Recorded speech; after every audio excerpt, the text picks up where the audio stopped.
Strange things in European supermarkets that confused me as an American expat. All cereals in Europe are super plain and boring. Why don't they contain any candy like American cereals, which is delicious? Some cheeses are sold with mold on them, which is disgusting.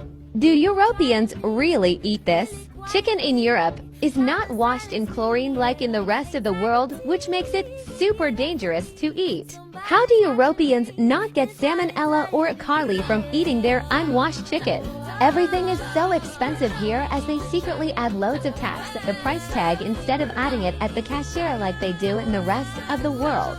So many products have super inappropriate names which are really offending to me as an American. Here's something about living in Europe that has probably cost me $1,000 by now that they just don't fucking tell you when you move here. Now, for the first few months I was here in Spain, I was going to get my groceries at Lidl or Mercadona, something like that. Over the span of the next week, I would obviously be at the house going to cook said groceries, and I would fucking notice that the shit's expired. For example, these raviolis that I'm cooking now, right here, expiration date says July 12th, 2025.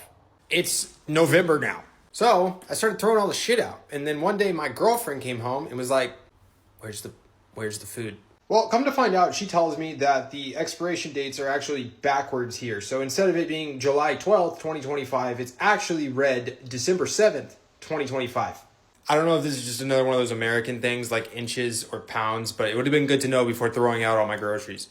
Things in French grocery stores that are weird to Americans. First, you need a coin to get a shopping cart because otherwise you'd steal it. And don't forget to bring your own bag. Otherwise, you're paying for bags. Milk comes in tiny bottles. French fridges are small, so if you're a big milk drinker like my husband, you grab a few. And some milk isn't refrigerated. Mayo is yellow. It's got mustard in it, and it's delicious. Bring some home as a souvenir, and don't forget to check out the large mustard selection. But that's nothing compared to the cheese and wine selection. It's massive and incredible, and this Carrefour store even breaks it down by region. There is one side of the aisle for yogurt and one side for yogurt desserts. Compote looks like baby food, but all ages eat it. It's mashed fruit that comes in jars and pouches. The chip flavors are next level. Definitely try rotisserie chicken, pesto mozzarella, or whatever catches your eye. I love the Brett's brand. Also, toilet paper is pink.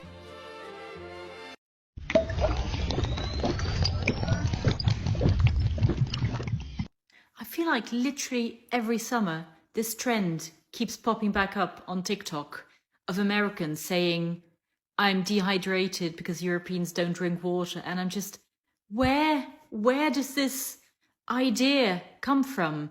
Every supermarket sells water. In not all countries, but in most countries, tap water is safe to drink. In a lot of countries, you get free tap water at restaurants. Why? Just because we don't carry around big Stanleys all the time doesn't mean we don't drink water. Please, stop. Where are you from again? I'm from Hungary. Ah, the one with the vampires. That's Romania. Ah, the one with the beach. That's Croatia. The one without the beach? That's Bosnia. Ah, the one with Melania. That's Slovenia. Ah, the one that sounds like it's the one with Melania. That's Slovakia. Ah, the one with the walk. That's Poland. Ah, the one with the communist-era buildings and corrupt government. That's all of them! Things in European McDonald's that brutally shocked me as an American expat. The portion sizes are way smaller here. Did I accidentally order a Happy Meal? Can you believe this is a large Coke? There is also no free refilling in Europe, by the way. There is more lettuce than beef on my Big Mac. Is this shrinkflation? The sauces come in weird little bags. Is this not handy? My paper straw dissolved within like 5 seconds after hitting my Sprite. The fries are weirdly shaped here since French fries don't exist in Europe. Luckily, they were very tasty. As an American living in London, these are the biggest differences I've noticed at a UK grocery store part 2 Smart Shopper. You basically take one of these things out, you scan your item in a moment and put them in your own bag. There's so much trust in that. This has to be the craziest one. I never understood it. The bakery and pastries, a lot of them, it's not covered by anything. If you wanted to, you could legit just grab one by yourself and put it in a bag. The fact that these pastries are exposed to the elements always gross me out a bit, but you get used to it. The drinks, their sodas, hell, it's not radioactive like ours. Like, look how big the produce section is. It goes from here, it really does, and then all the way up here. It shows how much people in Europe or in the UK value their vegetables. We gotta touch upon the GOAT, which is Argus. It's like a mini Amazon. If there's anything you need, it's 90% in Argus. Come here. Let's say I need an Xbox controller, right? And show you exactly if it's in stock. And it's in the store, you can pick it up. But if it's not, you can wait a little bit and they'll ship it right to it. We need an Argus in the US. Look how many different peas they have, bro. That's just the pea section. Back home, there's no way we get that many peas. I ran to another fellow American shopping at my local. So what is the weirdest thing for you at British grocery stores? One of the strangest things, and I think you've talked about this before, is squash. Yeah, they're obsessed with it. Yeah, it's a big syrup and you mix it with water. The obsession with sausages. Preach. Preach. I know it sounds weird, but the British loves them a good sausage, no diddy. There's like a whole section just to like sausages. Bro, British people watching this, man. Why y'all love sausage so much? Okay, there's one thing in Spain I've never seen in the U.S., and I think it's absolutely incredible. I don't know why the U.S. doesn't do this. Oh, this is exciting. I love learning about new countries and seeing how they're different. What's different? The fact that you have designated stores for specific things. For example, you have flower shops. We have florists. Also designated places for where you can get fresh bread every single day. You have bakeries too. And of course, you already know there's also a place called a fruteria where you can get fresh fruits and vegetables. Farmers market, yeah. Then, for example, you have a butcher. Butcher. And in Spain, it's just part of the culture that you go to these different shops to get what you need. Like, as an American, she should know that we have all of those here. Like, every single one of those we have here as well. Obviously, just to give benefit of the doubt, I'm sure she means that it's more common to have a smaller type of store that is like more of a brick and mortar instead of a huge superstore where you get everything. But we still have all the small brick and mortars alongside with the superstore. So I don't know why she thinks we don't have those. Like, I'm sorry if you only ever went to Walmart, babe, but we actually do have all of those options as well. I will say that I don't like how supermarket culture has kind of destroyed a lot of the brick and mortar stores, so maybe that's why she doesn't realize we have them, but that sounds like a skill issue, baby. Maybe explore your hometown a bit. Brits often like to imagine they are worlds apart from the rest of Europe. The narrow 21-mile stretch of sea probably plays a big part in it. Plenty of people on the continent happily call themselves European, while most Brits will say they are British, English, Scottish, whatever, before adding European. Hello everyone, my name is Anthony. I am the judge, the jury, and the executioner. So I feel like a lot of people are confused on like, why are so many Americans brainwashed by the American government, especially people in other countries? But when we talk about propaganda in American politics, I think it's so important that we talk about language, because the way things are worded is so intentional. The way they explain things, the way they label things, it's all to create a specific perception. No matter if you're a Republican or a Democrat, we're all brainwashed. Like if I say doggy instead of canine, you're picturing two completely different things, even though it is the same thing. Now, applying that to politics, right? Right now, everything going on with Iran, notice how the news is never saying the United States just bombed Iran. It's always the United States has carried out military strikes or precision strikes. But in reality, we're talking about a large-scale military attack. Bombs are being dropped, infrastructure is being destroyed, people are being killed. Calling it a strike sounds controlled, strategic, almost clean. But a bombing is exactly what it is. And once you start noticing it, you don't unsee it. So like another example is when we talk about immigration, you'll hear things on the news like, oh, there are human rights concerns in these migrant detention centers. But what does that actually mean? Are people being mistreated? Are people dying in custody? Are families being separated? They keep it vague on purpose so that you don't feel the full weight of what is happening. Even something like the defense budget instead of military spending. Ask yourself, what are we defending? Are they attacking Americans? Because calling it defense makes it sound necessary, like we're protecting ourselves instead of projecting our military power. And this isn't random, like I said, it's intentional. So there's a concept called plausible deniability, right? Where we use language that clearly will suggest something, but if you get called out for suggesting it, they're giving you enough wiggle room to be able to deny it, right? So for example, when people say things about inner cities, they don't outright say anything racist, right? But when we talk about inner cities with a negative connotation, everybody knows they're referring to black neighborhoods and communities without saying black communities. And then when they're called out for being racist, it's like, no, I didn't say that. You said that. And that's a dog whistle. So that's how you can see how powerful language is even in modern politics. The slogans like "Make America Great Again," it sounds positive, but it's vague on purpose because it makes people fill in their own idea of when America was great, right? Or when Trump says Sleepy Joe instead of Joe Biden, or Crooked Hillary instead of Hillary Clinton. Those aren't policies, they're branding tactics. But once you hear them enough, even if you don't know why Hillary's crooked Hillary, that shapes how you view that individual without needing any deeper explanation. So like when we call immigrants undocumented, it makes you think of paperwork. But when you call them illegal aliens, it makes you feel like they're not human. They're criminals, they're outsiders, threats. It's the same person, but it's a different reaction. And when you have phrases like the war on terror, who's going to oppose that? Because nobody wants to be on the side of terrorism. But that wording made it really easy to get Americans on board with war after 9/11 because so many people were scared. Post 9/11 propaganda had Americans associating Muslims with terrorism. And that fear made everything that we did to the Middle East feel justified. And here's the part they don't get into. They won't teach you in school about the letter to America by Osama bin Laden because it would contradict everything you've been taught about 9/11. And I'm not saying you have to agree with it, but if you actually read it, you'll understand that from Osama's perspective, the United States and Israel were the ones being labeled as terrorists. So now think about that. If Americans were taught that side growing up, do you think that when we did our war on terror in the Middle East, we would have had the same level of support? Probably not. And that's the point, because language doesn't just tell you what's happening, it tells you how to feel about what's happening. And once the government is able to control how people feel, they don't have to lie to them anymore about what they're actually doing, right? Because people think that it's okay. The Americans that keep turning up in the comment section of my TikToks are all incredibly stupid. So here are a few things that I think I need to tell you. Number one, your hero worship of your president or of any politician, full stop, is weird and insane. Politicians are public servants and they are policymakers. They are not and should not be deified. They are not gods. They are not celebrities. They are politicians. And there is a difference. And your blind hero worship of your president is weird and mad. The second thing is, yes, people in the rest of the world know about and care about American politics and what America is doing. And yeah, we actually have every right to do that. Take this current instance in Venezuela, for example. It's going to massively increase the global oil price because of shortages linked to bad supply in Venezuela. And that's something that everyone globally is impacted by and has a right to care about. And the third thing is that, yeah, I actually think a lot of foreigners know more about your politics than you do and can critically analyze it better because a lot of you are far too invested and propagandized to actually critically assess anything.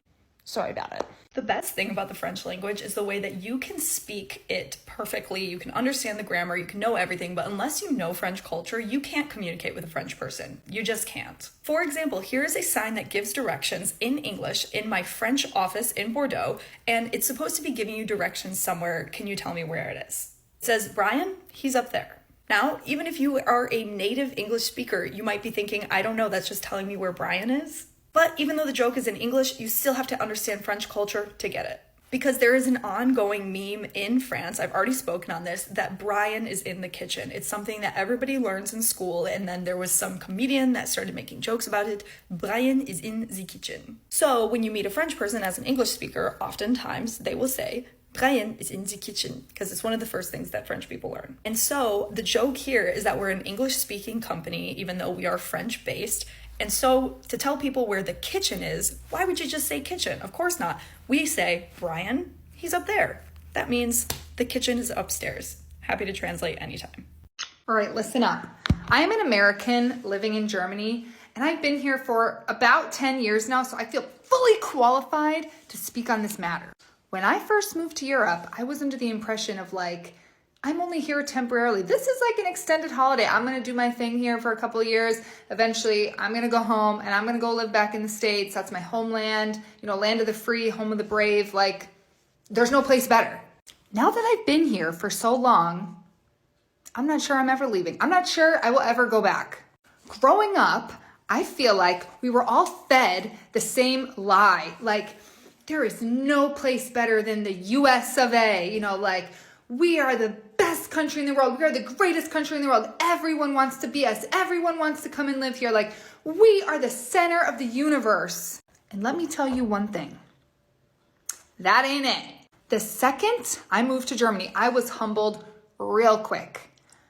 No one is jealous of us. No one wants to be us. No one wants to live in America. If anything, they pity us. And sometimes I feel like they even look at America like it's one big joke of a place. The look on people's faces when we tell them what we had to pay to go to college, it's like they can't even fathom it. They think that we're joking, that we're playing some prank on them. Or it's like you had to have a life-saving surgery and you had to pay thousands of dollars for it? Huh? Here in Germany, if you want to go to like a public university, for example, you might pay a few $100s, max. And if you need something medically that's like necessary for you to live and be healthy, it's covered by insurance. I've had 2 babies here in Germany, one in the hospital and one at home. And my home birth was also covered by insurance. My husband has also had a few surgeries here in Germany. He tore his MCL, he had to get a knee surgery, he's gotten wisdom teeth out, he had to get veins removed. He's gone under like 4 or 5 times. We've never had a bill, ever. I feel like the biggest difference between Europe and America that I literally can't even wrap my brain around is the fact that here, basic kind of like human rights, things like medical care, education, etc., public transportation, are seen as a luxury in America that you have to afford, you have to save for. It's so crazy. And it really makes my blood boil when I see people that I know and like love in America, and they're like talking about how they can't even afford groceries and they're making their own butter at home because they can't even afford to pay butter. It's just, we are so shell-shocked every time, sticker-shocked actually, every time that we go home. When we were just home over the summer, we had to buy a toothbrush and toothpaste because like my husband forgot it here and like didn't pack it. He went to the CVS, I think, $13. He had to shell over for a tube of toothpaste and a basic stupid toothbrush. Here, I think our tubes of toothpaste are like $1. Like literally, this is not an exaggeration, $1.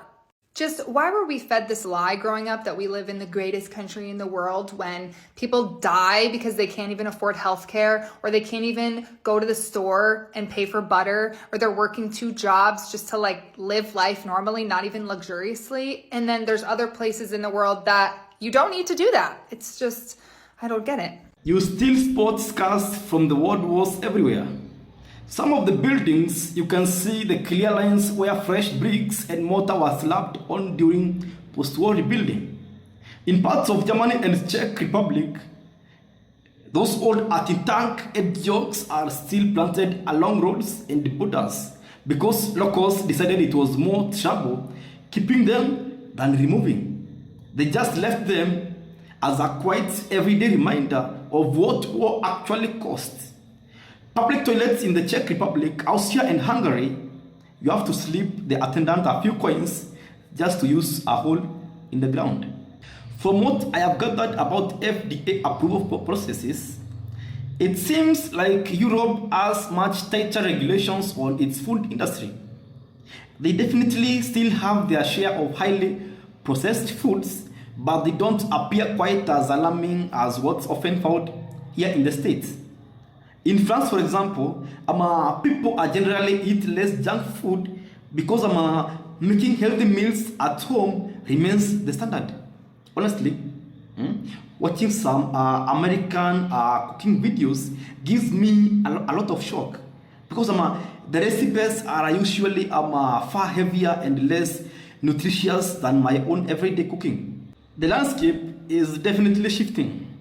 Obesity is growing into a serious issue across Europe as well. I was following news in a small English town, and I can clearly see that obesity rates there are significantly higher than the rest of Europe. Let me give you an example. In France, they work a lot more. There are more strict laws about foods in France, so they don't have as many additives. They don't snack as much. Most meals are eaten sitting down and talking with others to prevent overeating, and they use smaller portion sizes. The difference in Europe is that the American dream sells the idea of a perfect life that most people can only imagine. It makes it seem like life is better in the United States, so people want to move there. For this to be true, life must be better in America than in any other country.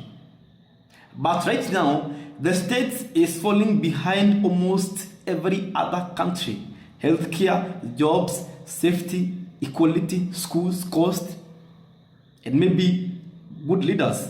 So the American dream only works today if the new dream is for Americans to leave the States to find that perfect life somewhere else in the world. Tell me your thoughts in the comment section. So what I usually say is that stay alert, stay focused, don't fail for the government psyop, and until the next video, thank you for your attention to this matter.